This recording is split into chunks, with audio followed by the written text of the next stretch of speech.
Olá a todos, Robson da Flow2D aqui. Hoje eu vou apresentar para vocês um webinar sobre limitando o número de fluid e rugosidade variável no Flow2D.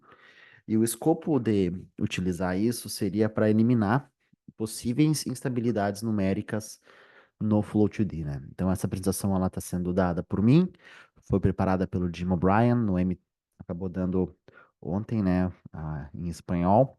Karen também ajudou. Então, no nosso canal do YouTube vai ter a apresentação em inglês, espanhol e em português, ok? Então, para dar uma introdução aqui, vou mostrar para vocês um videozinho muito legal de um parque aquático no México. E esse parque aquático é bem interessante, é uma gravação que o Jim fez. Então, aqui vocês podem ver que tem uma água entrando, né, que vai subir aqui para essa região aqui em cima. E o que é mais interessante de ver isso é que está mostrando de uma forma muito clara alguns dos conceitos que vão ser debatidos nesse webinar, né? Então aqui a gente tem o escoamento subcrítico, né? E aqui a gente tem o escoamento supercrítico com um ressalto hidráulico estacionário aqui, né? Então vocês podem ver que a água está subindo aqui e aqui a gente tem um nível de água meio baixo, em torno de um pé, 30 centímetros, 15 centímetros talvez. O pessoal vai começar a descer aqui e o ressalto se mantém estacionário, né? Então, a gente tem nessa região aqui um escoamento supercrítico, né? Que isso é definido pelo número de Froude, que eu vou explicar para vocês, onde a velocidade do escoamento é muito mais relevante do que as forças gravitacionais, né? Então, aqui segue o videozinho aqui para baixo, vocês podem ver então o pessoal se divertindo aí. Esse é um parque aquático no México, né? Uma gravação feita pelo Jim. Então, só para dar uma introdução para vocês de algum dos conceitos que vão ser debatidos e explicados hoje aqui, né? Então, assim que a gente tem uma simulação do Flow2D, a gente deve olhar se existe algum tipo de instabilidade numérica nesses nossos resultados, né? E como que a gente procura por essas instabilidades numéricas nos resultados do Flow2D, né? Uma das coisas que a gente olha por primeiro é o erro de conservação de volume. E é muito interessante que a gente pode ter um erro de conservação de volume e nos nossos resultados a gente não ter nenhum surging. Surging seria um aumento repentino da profundidade ou da descarga. Eu vou tentar utilizar o termo aumento repentino, porque é uma tradução, mas para quem já está mais experiente na área, é o termo de surging, né? Então a gente pode ter um erro de conservação de volume e não ter o surge, um aumento repentino. E o oposto também é válido. A gente pode não ter um erro de conservação de volume, mas nos nossos resultados a gente vê um surge, né, um aumento repentino. Um outro ponto para a gente verificar se existe algum tipo de instabilidade numérica no nosso modelo são altas velocidades, né, ou altos números de Froude, né? Então vou mostrar para vocês como que a gente consegue verificar, né, nos nossos arquivos de saída, se existe altas velocidades ou alto número de frutos, né? Mostrar quais arquivos que a gente tem que olhar para a gente verificar isso, né? A gente também pode verificar picos nos hidrogramas calculados, né? Que seriam algumas estabilidades numéricas, a gente acaba vendo dos hidrogramas de saída, né? Às vezes a gente acaba vendo algo como se fosse uma corrente de uma motosserra, assim, bem com vários picos altos e baixos, né? Parece um tipo de ruído. E também declives adversos na superfície da água, né? Então vou seguir aqui, vou mostrar então. O primeiro ponto que eu estava debatendo é velocidades muito altas, né? Então, para isso, nos dados de saída, a gente tem dois arquivos que a gente olha, né, que se chama VelTime-C e VelTime-FP, né? O primeiro seria a velocidade e o tempo no canal, né? O Czinho ali significa canal, e o VelTime FP.out, né, que seria no floodplain, que seria na nossa planície da inundação, e o ponto .out, que significa arquivo de saída, né? Então, aqui na esquerda, a gente tem as velocidades máximas listadas numa ordem descendente, né? E aqui o nó, a velocidade máxima em pés por segundo ou metros por segundo. e o tempo, o momento em que ocorreu essa velocidade máxima, né? Então aqui, isso aqui está em pés por segundo, e a gente tem três elementos aqui que estão com uma velocidade relativamente alta. Porém, a gente sempre tem que levar em consideração o que está sendo simulado, né? Se essas velocidades máximas estão acontecendo num canal de concreto, essas velocidades mais altas podem estar de fato acontecendo, né? Um canal de concreto, ele tem um número de Manning menor e talvez a declividade, algo assim, então pode ser que não seja nada de instabilidade numérica, mas então é um arquivo que a gente tem que olhar em busca de potenciais situações onde está acontecendo uma instabilidade numérica. No arquivo da direita aqui, o Veltime FP, a gente tem na planície da inundação, né? Então vocês podem ver aqui que a gente tem um valor de 10,69 pés por segundo, e isso já na planície da inundação, por ter valores de Manning muito alto, isso aparentemente é uma instabilidade numérica, porque a gente tem os valores de rugosidade mais altos, então a gente não espera velocidades tão altas. Então a gente tem que ir lá neste elemento e dar uma olhada o que que pode estar causando essa velocidade muito alta. Uma coisa que às vezes acontece, como o nosso grid ele é construído em cima de um raster, esse raster pode ter um pixel que está um pouco, vamos dizer assim, uma altura, uma elevação errada por alguma razão, pode ser uma diferença de elevação ali que não está correspondendo à realidade, né? Então a gente tem que sempre olhar isso aí. Coloquei alguns asteriscos aqui também, que isso são situações onde a gente tem uma velocidade não tão alta, mas uma profundidade muito baixa, né? Principalmente aqui, né, nesse grid 19,89, 19,71. Então a gente tem uma velocidade alta numa, num grid com uma profundidade muito baixa, né? Então a gente vai acabar tendo escoamento provavelmente supercrítico, né? Mas então são pontos que a gente tem que olhar e ver se isso está realmente representando o que a gente busca representar fisicamente, né? Outro arquivo também que é de suma importância para a gente verificar potenciais instabilidades numéricas é o super ponto out, né? O super significa supercrítico, né?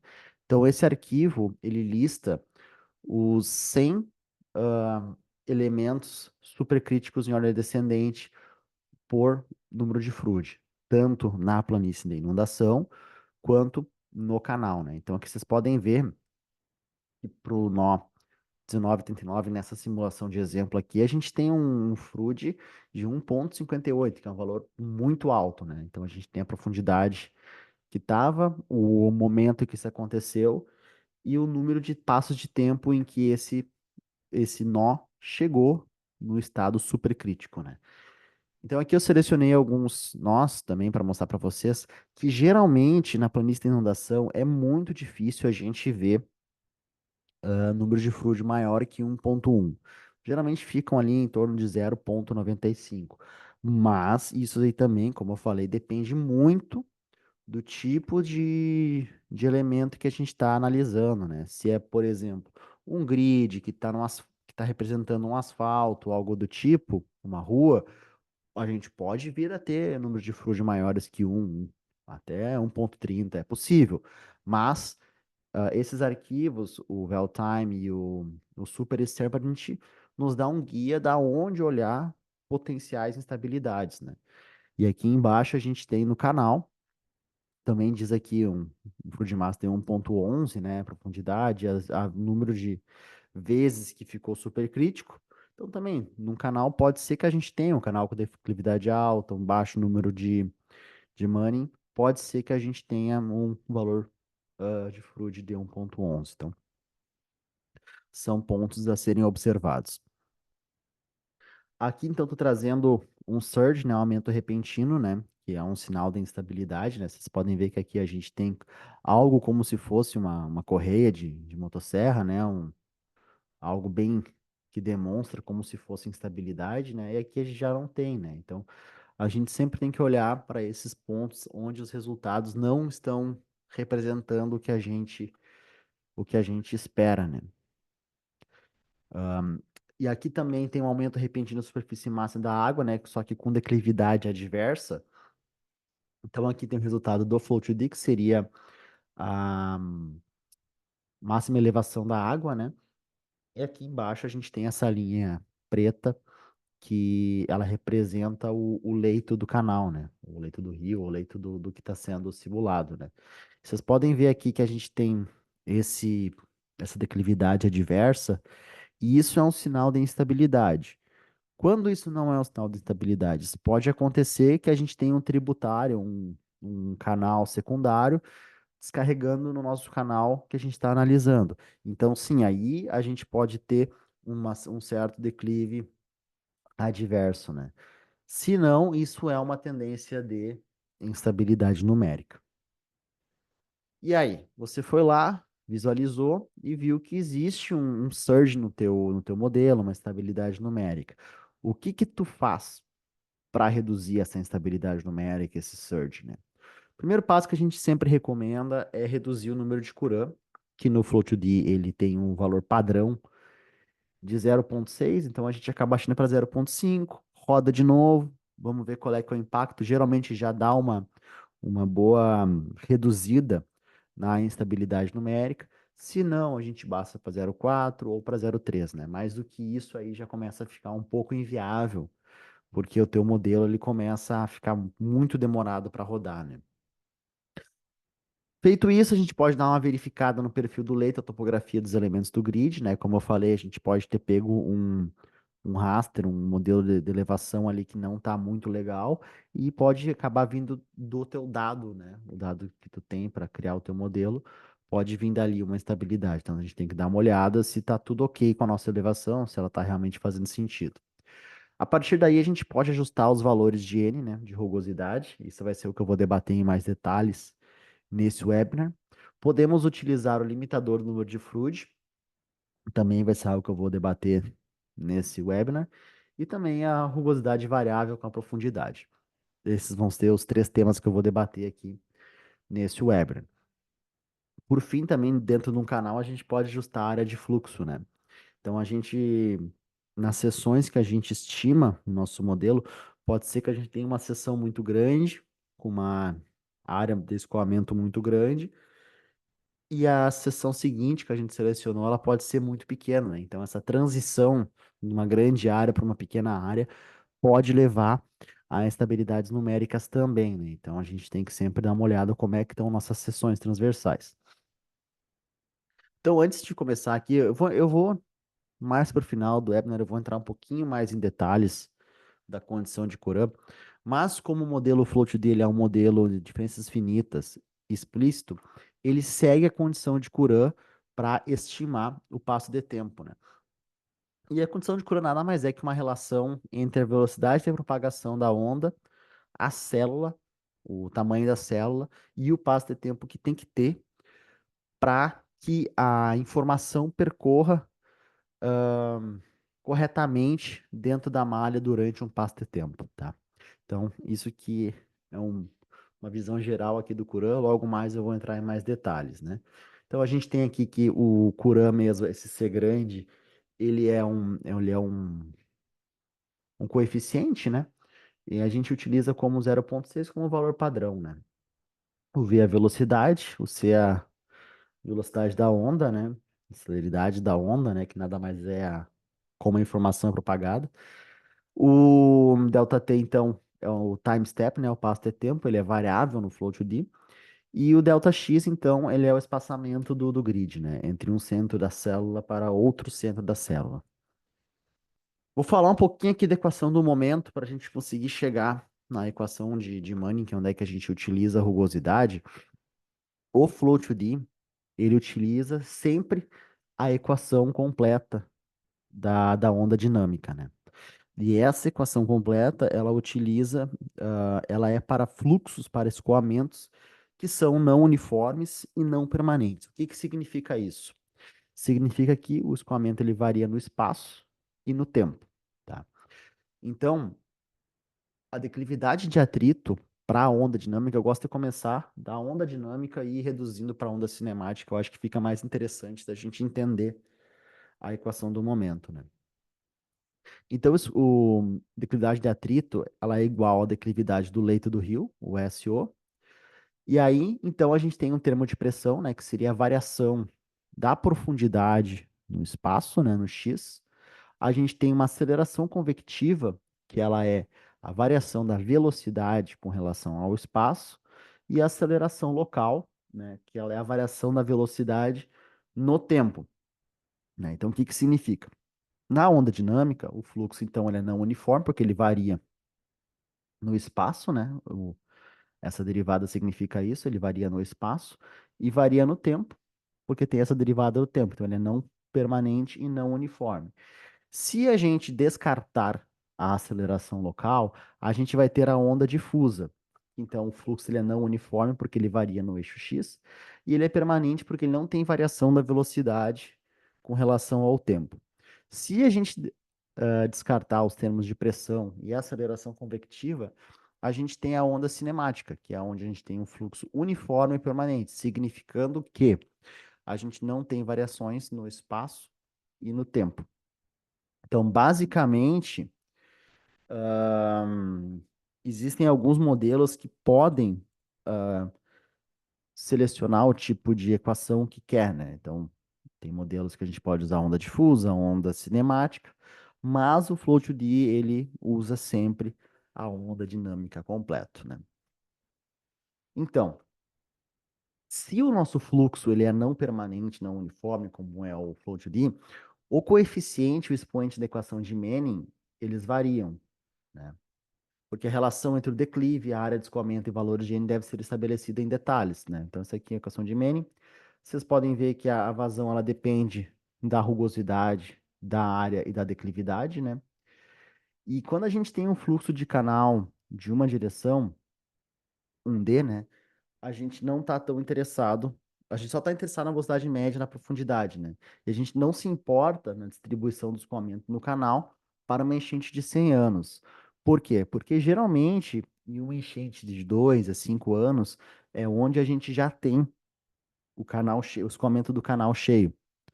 Acima disso, o que a gente está interessado já é na planície de inundação. Então, por isso que a gente não se importa tanto com a distribuição do escoamento no canal, quando a gente tem enchentes muito grandes, né? Porque a gente está interessado mesmo é na planície de inundação. Então, em um modelo de roteamento, de inundações, a gente tem esse problema com fluxo constante uniforme, que envolve declive, área de escoamento e valores de N incompatíveis, né? Essa equação aqui, equação de Manning, esse expoente aqui de 2/3 da profundidade, ele pode inclusive variar, né? Ele está em torno de 0,6667, acho que é isso, 2/3. E ele pode variar de 0,59 a 0,85, porque ele depende da declividade e da rugosidade de seção transversal. Isso é de acordo com o Venteshal lá em 1959. Então, essa área aqui, ela é uma função da profundidade. Isso aqui são dois coeficientes de regressão com relação à profundidade, né? Então, se a gente pegar e colocar no Excel e calcular a área de uma seção transversal fazendo pelo grid ali, a gente vai ver que essa área, então, depende somente da profundidade e desses dois coeficientes, né? Aí, então, a gente tem esse coeficiente beta que depende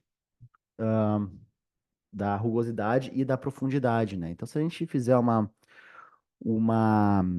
relação aqui, a gente tem que o alfa, esse valor aqui, né? Ele é igual a 1 sobre o A na 2B sobre 3. E o coeficiente beta, que depende da rugosidade, também ele é igual a 1 mais 2B sobre 3. Mas o que que é tudo importante desse? Vamos pegar aqui, e vamos fazer um resumo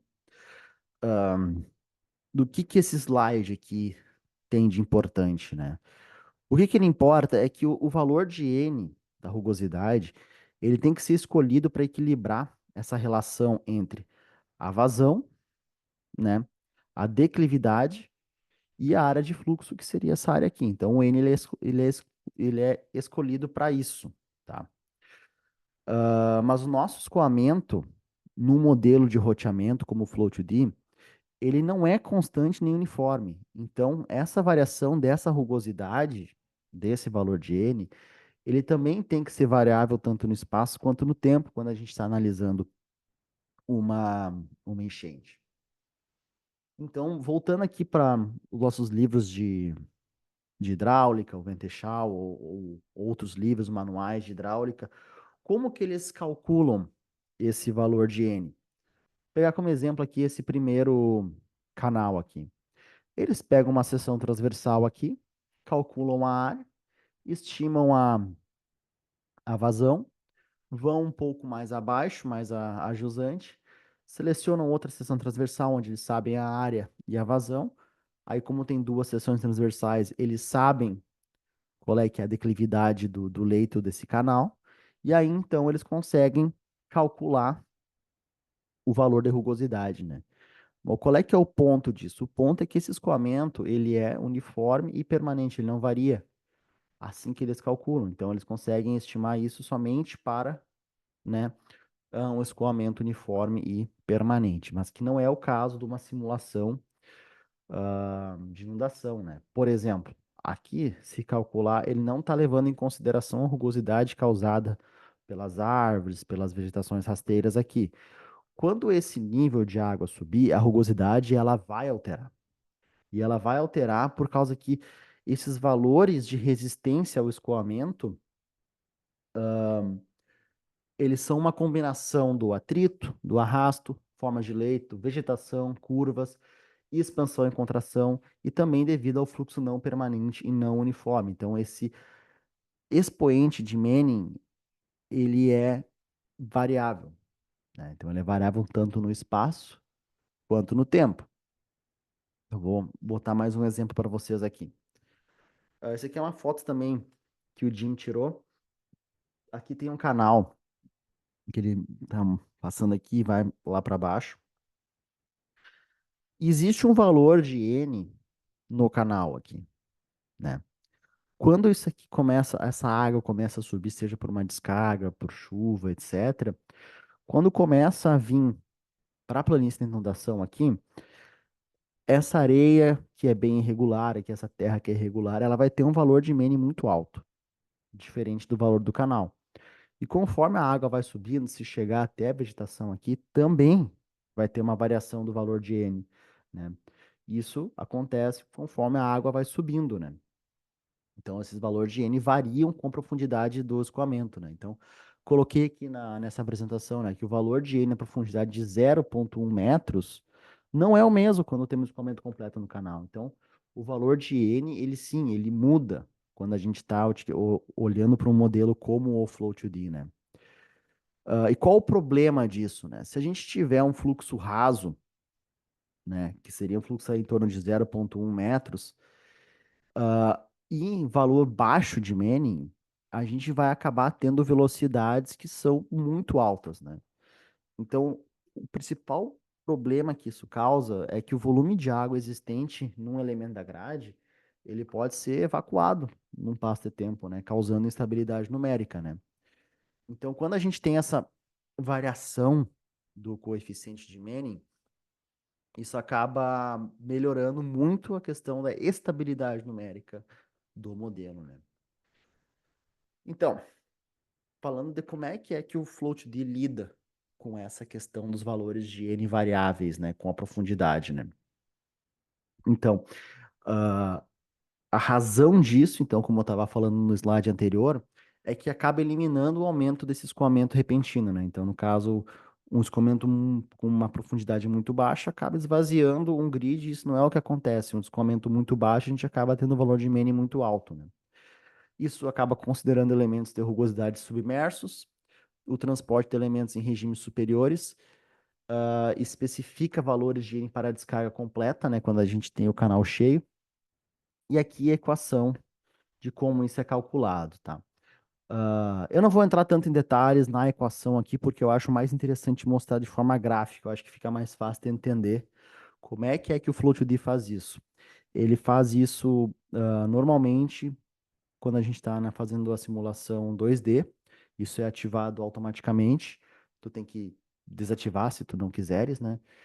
E quando a gente tem uma simulação de canal, o padrão é desativado e tem que ativar, tá? Só para deixar claro isso. Mas basicamente o que que acontece nessa rugosidade variável com a profundidade, né? Então a gente tem a profundidade aqui no eixo Y, né, que está em pés nesse gráfico, né, que varia de 0 até 3, né? 3 seria então a descarga completa no canal. E aqui a gente tem os valores de Manning, né? Então o que acontece? Quando a gente tem uma profundidade de 0,2 pés, então uma profundidade muito baixa, o valor de N ele é muito alto, ele é 0,2. E isso pode ser ajustado, tá? Mas nesse exemplo aqui, então, é 0,2. Aí, conforme vai subindo a profundidade, porque então a rugosidade ela é variável com a profundidade, conforme vai subindo, ela varia linearmente de 0,2 até 0,1 aqui de Manning, né? Então, valor alto de Manning, valor alto de rugosidade. A partir desse ponto aqui, varia de acordo com essa equação. Essa equação é uma equação exponencial, né? Então, conforme tu vai subindo, ela vai decrescer o valor de Manning muito mais rapidamente, chegando até o valor de Manning selecionado aqui, 0,02 ou 0,04, né? Então, é assim que ela funciona. Então, para escoamentos muito baixos, a gente tem um Manning mais elevado. Para escoamentos com uma profundidade maior, isso decresce de uma forma exponencial até chegar ao valor que o usuário selecionou como valor de N para aquela célula. E qual é que é a importância que a gente tem para essa variação da rugosidade, tanto espacialmente quanto temporalmente, né? Isso aqui é um exemplo de uma, acho que é uma barragem em Utah, se eu não estou enganado, que ela libera água de forma variável para gerar eletricidade, né? Agora eu não me lembro aqui se isso é de dia ou de noite que é liberada a água ou não, mas não vem ao caso. Então esse é o hidrograma de entrada no projeto e essa aqui é a simulação do Flow2D. Se não tivesse essa variação do valor da rugosidade, o nosso resultado ele não bateria certo o timing aqui. O que que eu digo timing? Timing seria os picos, né? Podem ver que está muito bom. O resultado chegaria muito antes, porque o escoamento estaria acelerado. Mas aí tu pode me perguntar, tá, vocês acertaram o timing aqui, mas vocês estão errando por em torno de 300 pés cúbicos por segundo. A razão disso é que essa medição aqui, que é a linha verde, ela foi feita jusante, né? Então, daí que foi liberado essa água nessa barragem, né?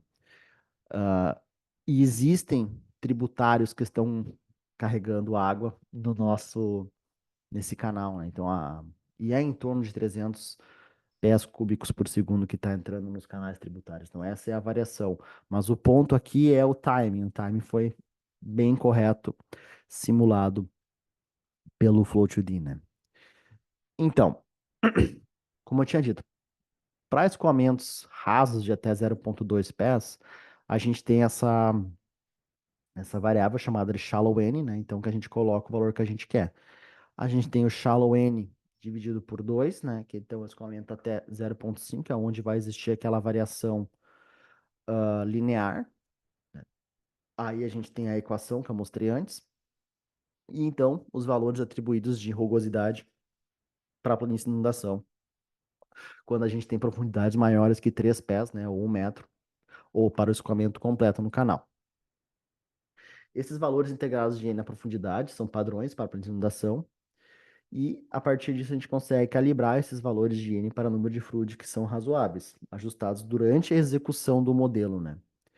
Ainda, esses valores de shallow N sobre 2 são valores globais, a gente consegue colocar então esses valores de shallow N espaciais, né, utilizando esse arquivo chamado de shallow N um, underscore spatial, né? Ponto .dat. Então a gente consegue atribuir esses valores de N's rasos, né? Basicamente seria isso, né? Onde são variáveis também no espaço, né? Então, seguindo aqui. Qual o problema muito comum com modelos discretizados? São os valores de N subestimados, né? Então, o valor de N na planície de inundação padrão do zero do Flow2D é 0,04. Então, esse valor não é para utilizar. A gente vê muitos usuários utilizando ele, esse é um valor muito baixo, né? Então a gente tem que aumentar esse valor em decorrência de tudo que eu já expliquei até agora, né? Outra pergunta que a gente recebe muito dos nossos usuários são por que os valores de N do Float são diferentes dos valores de N do REC-RAS, né? Isso tem muito a ver como os modelos são calculados, né? Então, no REC-RAS, a gente tem uma velocidade média entre duas sessões, né? Você pode, no REC-RAS, para quem já tem um pouco de experiência com REC-RAS, a gente adiciona um valor de N no canal e um valor de N para a planície de inundação na esquerda e na direita, né? Então, a partir disso é calculada a velocidade média, que ela é calculada baseada na elevação da superfície de água na planície de inundação, né? Então, esse valor ele é um valor composto da planície de inundação e do canal, e ele é calibrado somente para o valor de alto fluxo, né? Então, é assim que o REC-RAS calcula o seu valor de N, por isso que ele é diferente do Float-D. O Float-D, no caso, é um modelo discretizado, né? Que requer essa rugosidade variável, né? Porque a rugosidade ela pode variar tanto paralelamente quanto perpendicularmente ao grid, né? Porque o escoamento ele não é uniforme para inundação. Então, essa é a diferença principal entre o modelo discretizado, o Float-D e o REC-RAS, né? Aqui tem algumas outras diferenças que eu vou trazer para vocês para tentar deixar mais claro isso, né? Então, o fluxo 2D, ele é não uniforme, então ele varia no espaço, né? Quando a gente tem um REC-RAS, essas seções transversais, elas são adicionadas pelo usuário, onde ele acredita que seja perpendicular ao escoamento, né? Mas a gente sabe que o escoamento ele não é perpendicular a essa seção transversal, né? Arbitrária. E por isso não representaria muito bem o escoamento, né? Aqui no FluxD a gente tem uma demonstração disso, né? Que quando a água sai do canal, ela é variável, né? Então, por exemplo, aqui não tem nada de água, né? Em decorrência da topografia, né? No caso do REC-RAS, tudo seria basicamente inundado, né? Então, essa é a principal diferença entre modelos que 2D e o REC-RAS, né? Então, dito tudo isso, qual é que é a relação entre tudo isso que eu comecei? Eu comecei falando da questão da estabilidade numérica, falei sobre o número de Froude, número de Courant, e agora estou falando sobre a rugosidade variável tanto no espaço quanto no tempo, né? O ponto é que se a gente selecionar um valor de N constante, né, considerando um fluxo constante e uniforme, devido a essa grande e complexa condição de fluxo numa inundação 2D, numa planície de inundação, isso pode levar a instabilidade numérica e a número de fluidos irracionais, né? Então, por isso que a gente tem que ter essa variação da rugosidade de Manning. Então, falando agora do número de Froude, né? Então, esse número de Froude, ele é um número muito importante em termos de hidráulica e mecânica dos fluidos, né? Porque ele é a relação entre as forças cinemáticas e as forças gravitacionais, né? Então, basicamente, ele é uma razão entre a velocidade do escoamento e a celeridade da onda, né? Se a gente tem um escoamento muito mais rápido em termos de velocidade do que a força gravitacional, né, do que a celeridade da onda, esse escoamento ele é super crítico. Se a gente tem a força gravitacional está fazendo um papel muito forte com relação à velocidade do escoamento, aí a gente vai ter um escoamento subcrítico. Claro, se chegar exatamente a um, a gente tem escoamento crítico, mas isso no mundo real a gente acaba não vendo, né? Mas basicamente, então, ele define uma relação muito apropriada entre a profundidade e a velocidade do escoamento, né? Porque a celeridade da onda para canais abertos, ela é definida como a raiz quadrada da gravidade vezes a profundidade, né? Então, aqui exemplificando, né, a gente tem a velocidade do escoamento e a gente tem a velocidade de propagação da onda, né? E o movimento da onda de inundação, ele é o somatório da velocidade com a celeridade. E esse termo aqui, ó, da velocidade com celeridade, vamos manter ele na cabeça quando eu vou explicar um pouquinho mais a fundo o Courant, porque ele tem uma relação muito forte com a velocidade em que a informação é propagada no nosso modelo. Então, qual o ponto disso aqui, então? Que a maioria dos modelos de roteamento de inundações calcula o número de fluid, mas acaba não usando esse número para refinar a situação, para refinar a simulação de inundações, né? Esse número de fluid ele pode ser utilizado como uma forma para eliminar surging, né? Picos repentinos e atribuir valores de n espacialmente variáveis no nosso modelo, né? Então vamos lá, voltando. O Courant, ele pode ser calculado em relação ao número, com relação ao número de fluid, né? Se você se lembrar daquela equação que eu mostrei no começo, né? Se rearranjar aquela equação e substituir o número de fluid, a gente chega nessa equação aqui. Então, o número de Courant que a gente seleciona no float-D é 0,6. O número de fluid que pode ser muito alto, né? A densidade da onda, raiz quadrada de GD. O passo de tempo pode estar muito grande. Ou também o nosso tamanho do grid pode estar muito pequeno. Vou explicar isso aqui de uma forma mais gráfica. Deixa eu só ver se tem mais alguma. Seria isso. Vamos para a forma mais gráfica, então, né? Então, basicamente, o conceito do número de Courant é que uma partícula de fluido não deve viajar mais do que um incremento espacial ΔX em um espaço de tempo ΔT, né?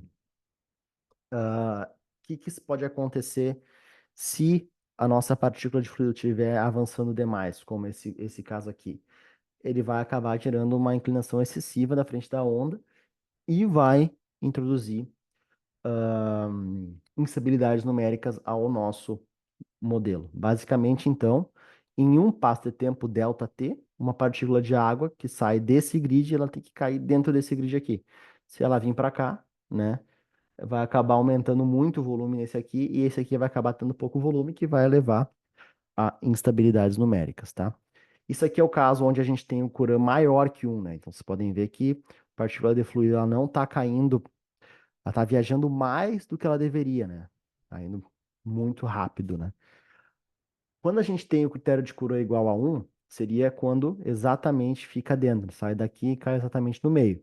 O ideal é quando a gente tem um Courant menor do que um. Então, 0,6 é o que a gente define como padrão no Flow2D, que é então onde a gente consegue garantir que a partícula de água sai de uma célula e está entrando corretamente na célula adjacente. Tá? Caso durante um ciclo de computação do Flow2D aconteça do número de Courant da, ficar instável, todo aquele passo de tempo é feito com um número de Courant mais baixo, né? Ah, como eu tinha dito, os critérios de Courant no Flow2D, eles são variáveis, né? A gente tem número de Courant separado para a planície de inundação, né? O parte 2D, para o canal e para as ruas, e o padrão, ele é 0,6, né?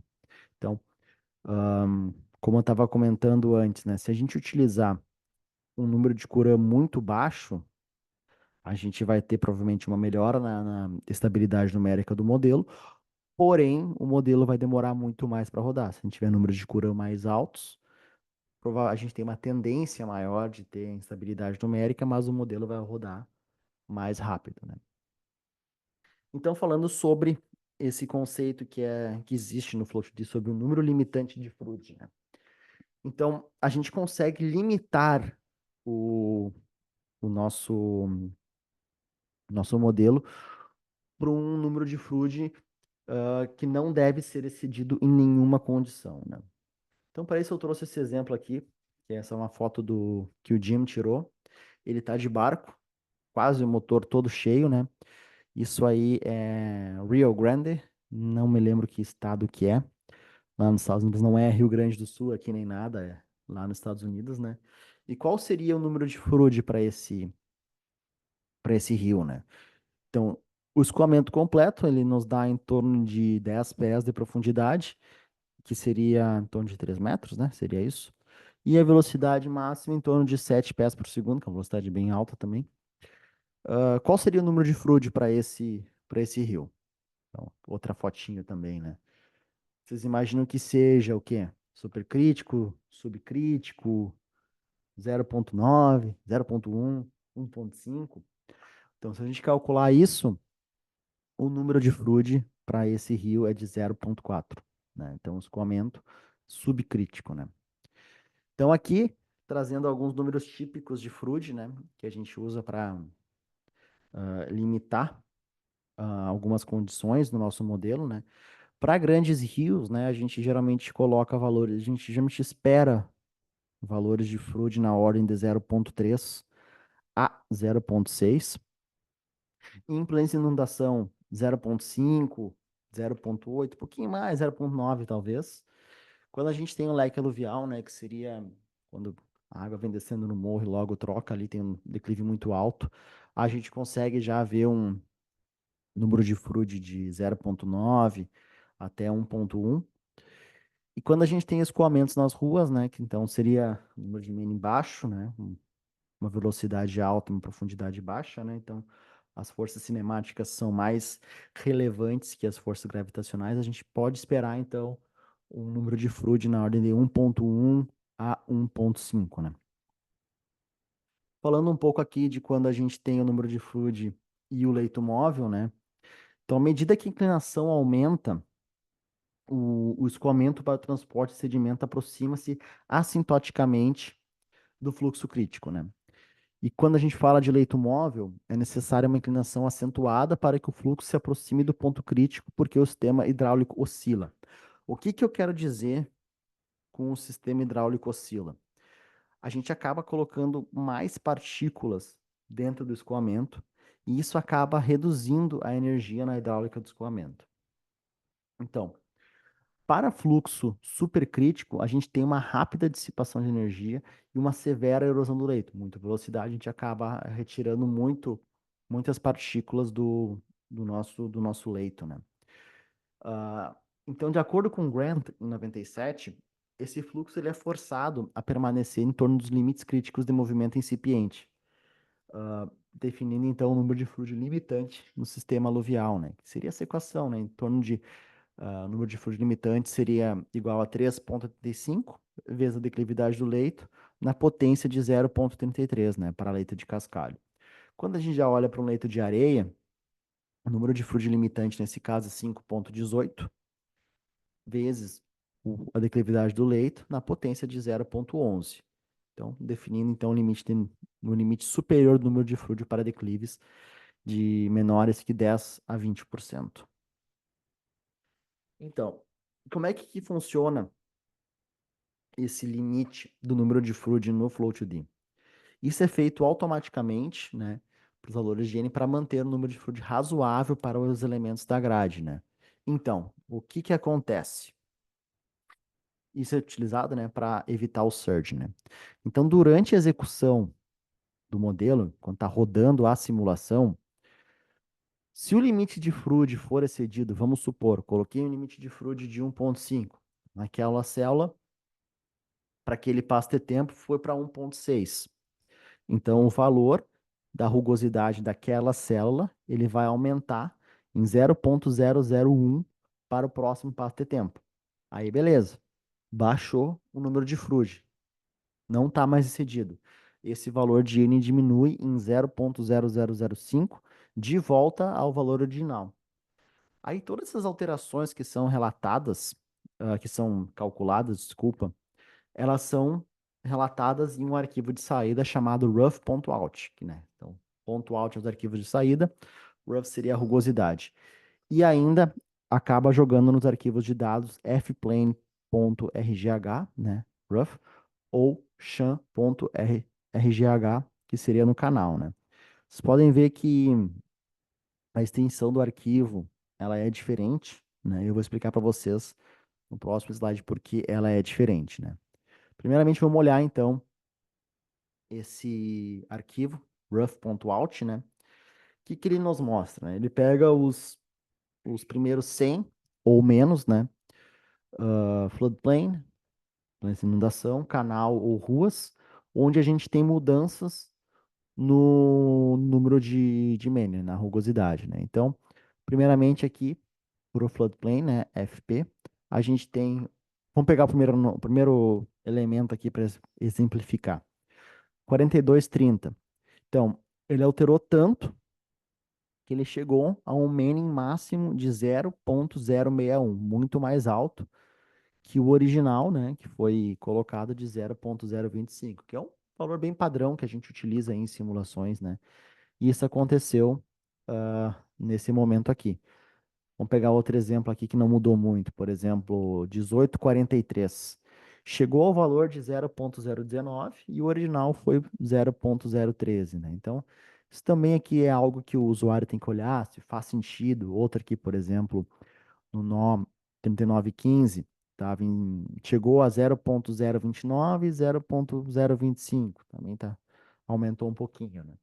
Isso aqui também é verdade, né? Funciona da mesma forma pro canal, né? Mas vocês podem ver que no canal os valores de Manning já são mais altos, né? A gente já sai com o Manning original aqui de 0.076, né? Que é muito mais alto que esses valores aqui. E acaba chegando a um número de Manning de 0.144, né? Um valor de Manning muito mais alto, né? Então, esse é o arquivo que sai para te dar uma olhada, né? Se está de acordo ou não com essa variação do Manning, né? Baseado no número limitante de Froude.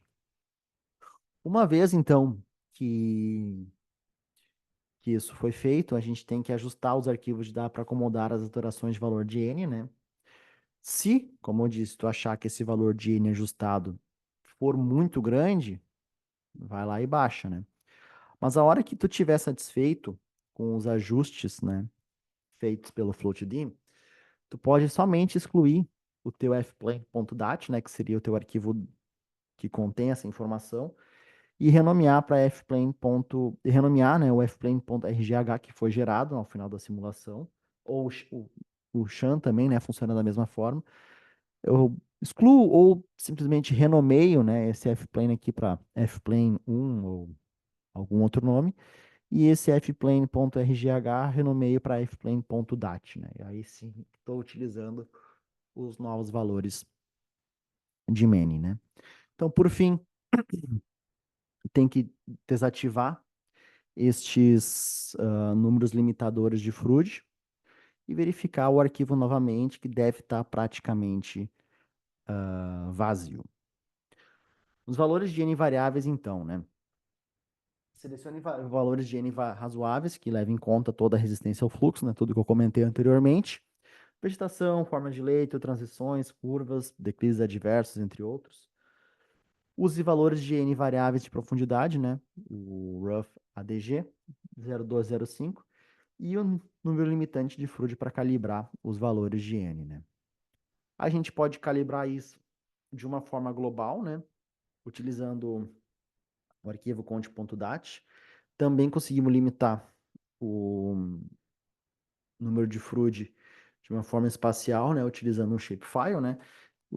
Utilizando nosso plugin no QGIS, que basicamente o que ele faz? Ele vai nos dizer aqui que a gente tem um caráter identificador, que é F é the floodplain, o número do elemento e o número de fluxo máximo que a gente quer deixar chegar, 1.8, 1.5, 1.25, etc. Então, assim, a gente consegue fazer essa variação espacial no limitador do número de fluid, né? Então, sempre lembrando como que funciona, né? Eles são aumentados em 0.001 para o próximo passo de tempo, quando esse fluid limitante é excedido. Quando não excede mais, ele volta a 0.0005. Por fim, então, a gente revisa o arquivo super.out, né, para a gente verificar como é que ficou esses números de fluid, né? Então, aqui é um outro exemplo que eu estou trazendo. Nesse nó 13, isso aqui é 1 milhão e alguma coisa, né?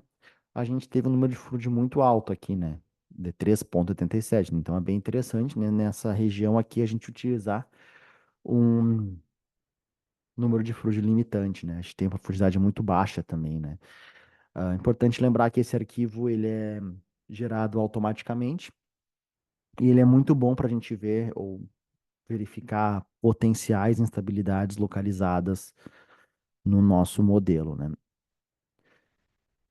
Também a gente consegue fazer uma variação dos valores de N no nosso canal, né? Isso pode ser feito com o programa Profiles, que vem junto, né, com a nossa instalação do FluentD, e também já está implementado isso na nossa mais recente versão disponível do plugin, né? 1.01.02, e vai seguir adiante, né? Basicamente, a gente tem o nosso canal, a gente clica nesse terceiro botão aqui, né, que seria atribuir valores de many variáveis, né, para o nosso canal. Aí a gente tem a menor área da seção transversal, a máxima e a média, né? Então a gente consegue colocar valores para uma área pequena, para uma área média e para uma área maior, né? Então a gente consegue fazer essa interpolação aí dos valores de N do nosso canal.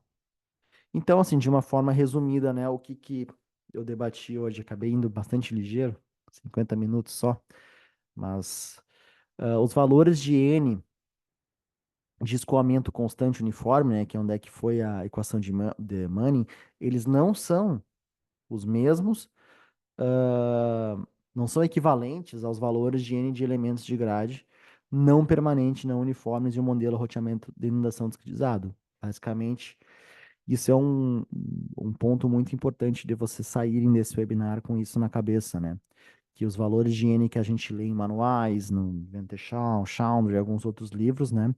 Eles são calculados para escoamento constante e uniforme, né? Que não varia no tempo e nem no espaço, né? Quando a gente estava falando do float de então, isso varia tanto no espaço quanto no tempo, né? Então, por isso que os valores de N no fluxo de às vezes são mais elevados, né? A estabilidade numérica do float D também ela está diretamente ligada ao número de Courant, né? Pelo fato de ser um modelo de diferenças finitas explícita, né? E também ao número de float local, né? Porque, como eu falei, se a gente tem um escoamento super crítico, isso pode acabar gerando alguns tipos de instabilidades numéricas, né? E a gente pode fazer uso, então, né, dessas ferramentas, vamos dizer assim, que eu expliquei hoje, de variáveis espaciais e de profundidade para obter estabilidade numérica, desculpa, valores de N de rugosidade de variáveis, tanto no espaço quanto na profundidade, para obter uma melhor estabilidade numérica do teu modelo, né? Então, com isso, eu chego ao final dessa apresentação. Espero que tenham gostado, né? Estabilidade numérica não é uma canoa tombada, basicamente a gente consegue melhorar a estabilidade numérica do nosso modelo utilizando essas ferramentas que eu expliquei hoje. E se tiver alguma pergunta, ficarei muito feliz em respondê-las. Vou parar de gravar.